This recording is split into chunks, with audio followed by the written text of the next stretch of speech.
E aí, vale tudo pro desfraude? Será que a gente pode fazer qualquer coisa? O que é recompensa, o que não é? O que vale a pena? O que faz sentido? Existe um certo e errado?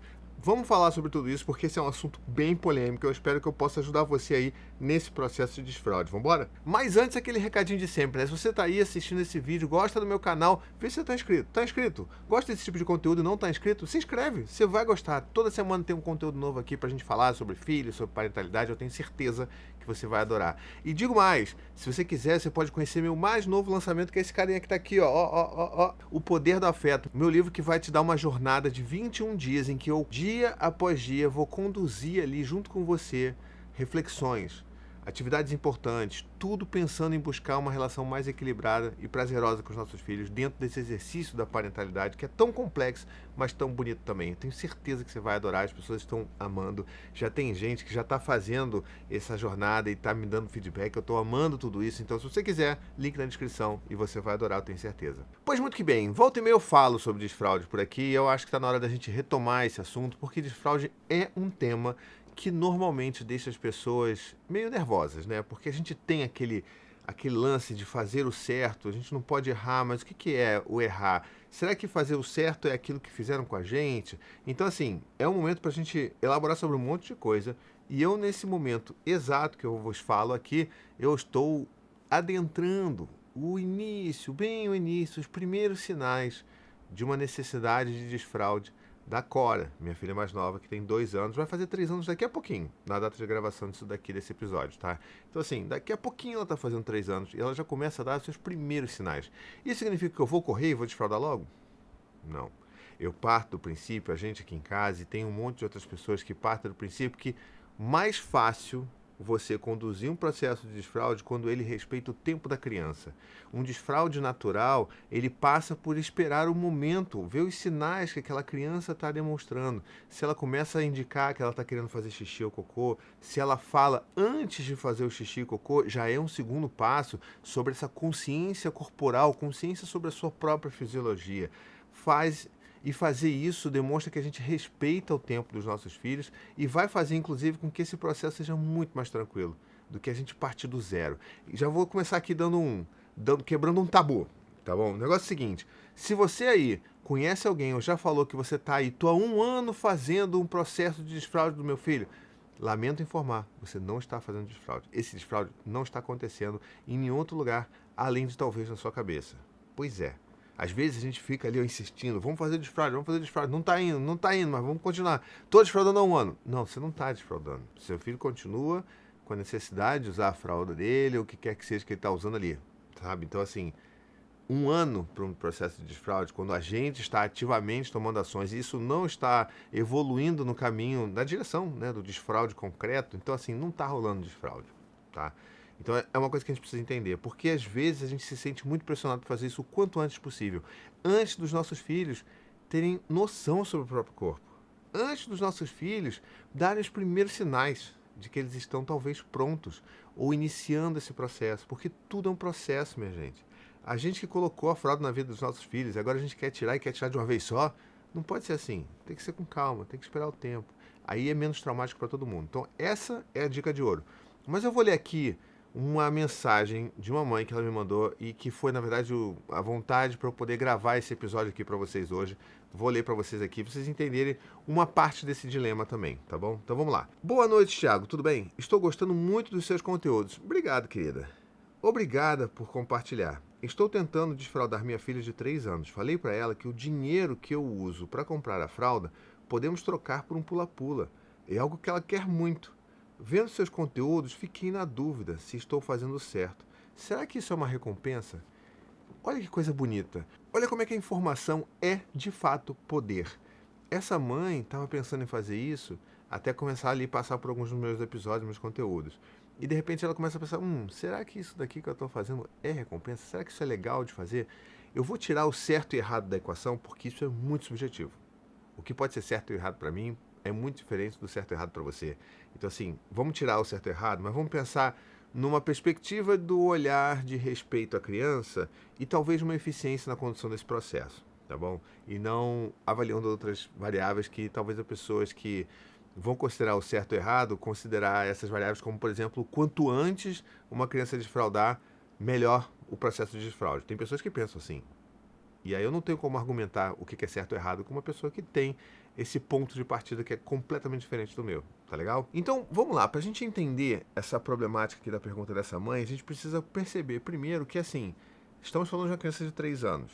Então, assim, é provavelmente uma criança que já começa a dar seus sinais, já tem alguma ali percepção, né, uma consciência corporal já inicial ali, já começa a falar se quer fazer xixi, quer fazer cocô, talvez já comece a fazer um xixi no pinico ou no vaso, né, com um redutor de assento, talvez já esteja começando a rolar ali o interesse de usar uma calcinha, de usar uma cueca, aí você usa ali a fralda de treinamento, você tá talvez nesse processo aí, tá bom? Porém, ainda se trata de uma criança de 3 anos. E uma criança de 3 anos não tem a menor condição de entender que fralda custa muito dinheiro e que esse dinheiro, se ela não usar a fralda, ela vai poder comprar um pula-pula para ela.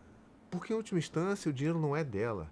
O dinheiro é dos pais. A escolha da execução, do uso desse dinheiro é dos pais. Então, a gente atrela uma coisa e aí começa a dar um problema no nó na cabeça da criança, porque, assim, para ela, tudo isso é abstrato.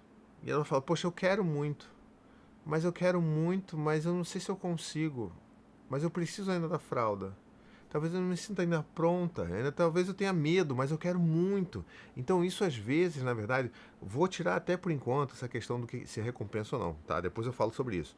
Mas entender que quando a gente coloca essa decisão nas mãos da criança, a gente está colocando uma decisão muito grande para essa criança tomar. Por quê?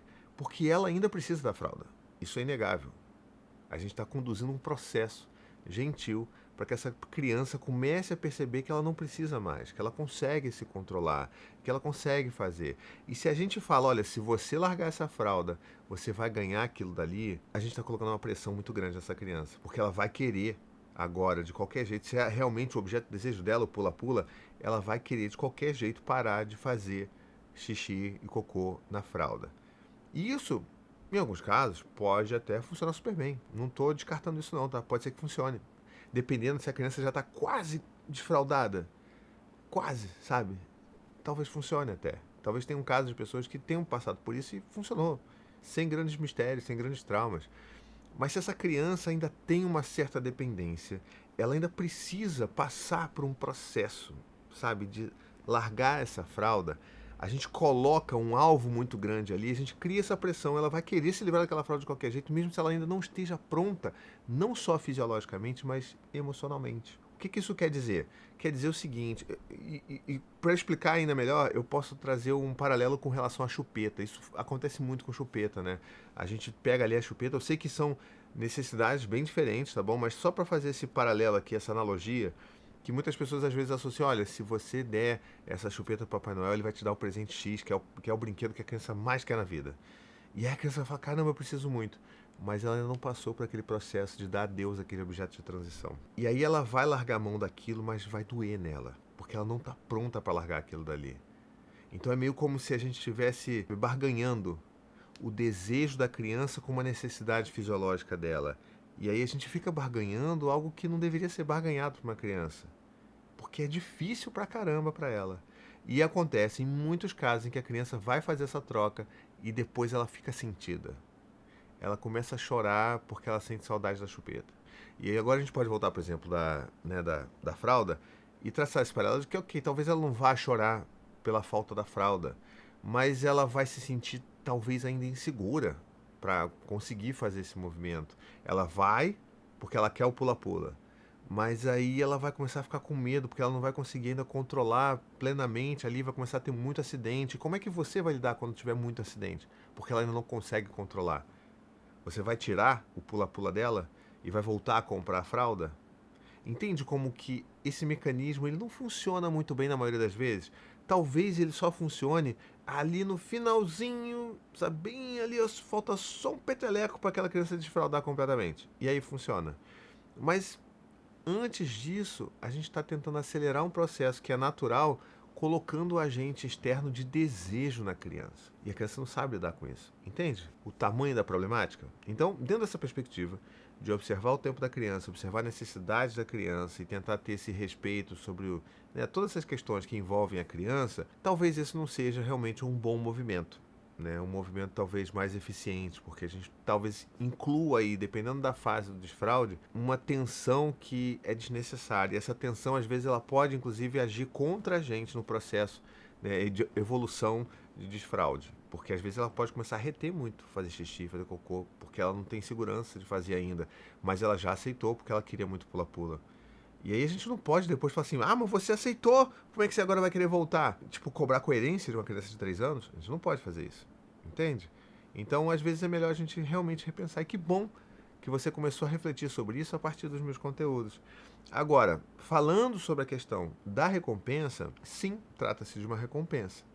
Vamos dizer assim, na gênese da palavra, a gente está falando de recompensa aqui, ou seja, eu vou te oferecer isso para você fazer aquilo. Ou seja, para você ter um pula-pula, você precisa merecer isso daqui. Ou seja, ainda mais, eu vou premiar você por algo que o seu corpo sabe fazer. Esse que é o maior problema da recompensa nesse processo de desfraude. A gente está premiando os nossos filhos por algo que é natural e fisiológico. Em última instância, sabe assim, tentando levar ao limite, é como se eu estivesse dando um prêmio pro meu filho respirar, porque em última instância vai ser meio que isso, vai ser natural, vai ser automático. Então, para que, sabe?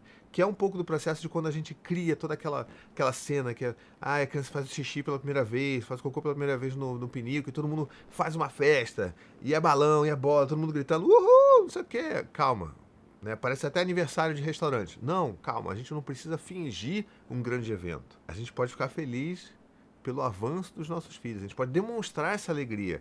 Mas forçar uma situação também não é legal. Porque a gente está meio que batendo palma para algo que é o corpo que faz, Então, também é uma forma da gente, sabe, dar esse reforço aí positivo, vamos dizer assim, nesse sentido, de que eu estou fazendo uma festa para a gente conseguir fazer com que a criança repita aquilo dali. Mas aquilo ali é um processo normal, isso vai acontecer. Eu não preciso fingir um negócio e eu não preciso ficar premiando. É a mesma coisa que eu ficar dando estrelinha cada vez que a criança fizer xixi dentro do pinico certinho. E ao final da semana, se ela conseguiu completar 10 estrelinhas, ela troca aquilo por um brinquedo. Ou seja, ela vai começar a pensar em fazer xixi no pinico, cocô no vaso e largar a fralda, não porque ela quer passar por esse processo, e sim porque ela quer ganhar alguma coisa em troca, por algo que o corpo dela sabe fazer. Entende? Recompensa, o problema da recompensa nesse processo é justamente esse. Ou seja, eu vou começar a fazer xixi aqui, mas o meu único objetivo é porque eu quero aquele pula-pula, ou porque eu quero aquela estrelinha, ou porque eu quero aquele brinquedinho, porque eu vou ganhar um brinquedinho a cada xixi que eu fizer certo, sabe? Então, esse é o grande problema. A gente está colocando o foco de alguma coisa que deveria ser na criança, o foco no que a criança sabe fazer e consegue fazer, para algo externo. Que esse, inclusive, é o maior problema da recompensa, Se você acompanha, você já viu meus conteúdos aqui sobre recompensa, você vai entender o que eu estou falando.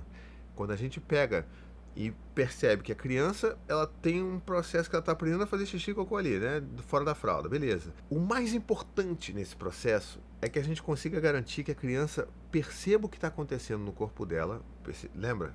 É questão de consciência corporal, que ela perceba o que está acontecendo com o corpo dela e que ela se sinta orgulhosa daquilo que o corpo dela está fazendo. Se a gente bota um prêmio externo, a gente tira o foco disso e faz ela focar só o que ela vai ganhar lá fora. Ou seja, aquele controle, ele passa a ser, o foco de percepção ali, ela passa a ser totalmente o externo e não mais o interno.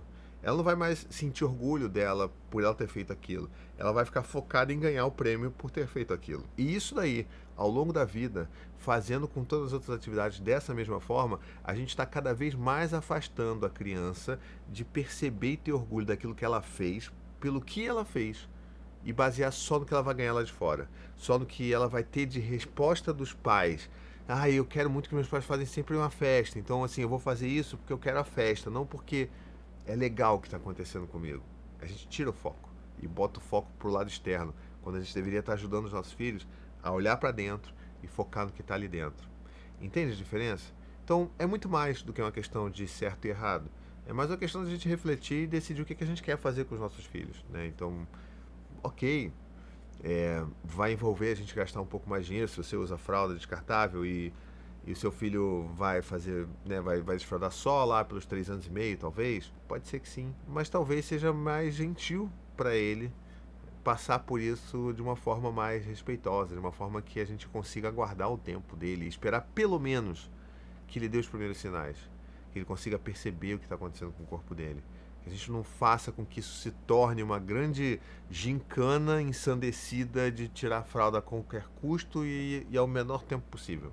Entende? Não sei se fez sentido para você aí, mas se você acha que fez sentido, comenta aqui, me diz o que você achou dessa conversa, porque eu acho que ainda hoje esse tipo de assunto ele ainda é meio tabu. As pessoas ainda não têm tanta paciência para esperar as crianças. Não, de uma forma geral, né? Se a gente parar para pensar, a gente quer que um bebê tome uma mamadeira sozinho, segure a mamadeira sozinho, se vire sozinho. Daqui a pouco a gente está querendo que o bebê faça o próprio leite, né? Pro bebê que bebe leite não mama, né, no peito. Então, assim, a gente fica nessa coisa de querer acelerar e encerrar ou abreviar a infância e a gente esquece que preparação do indivíduo para a vida adulta passa por acolhermos todas as etapas da vida da criança durante a sua infância. Então, fica com isso aí na sua cabeça. Se você gostou desse episódio daqui, me ajuda a divulgar ele por aí, manda para as pessoas, faz seu trabalho aí de formiguinha, de espalhar a palavra do paizinho vírgula por aí. Eu vou ficar muito grato de ter mais pessoas aqui podendo contribuir aqui, compartilhar um pouco de conhecimento também comigo, de prática, de evidências,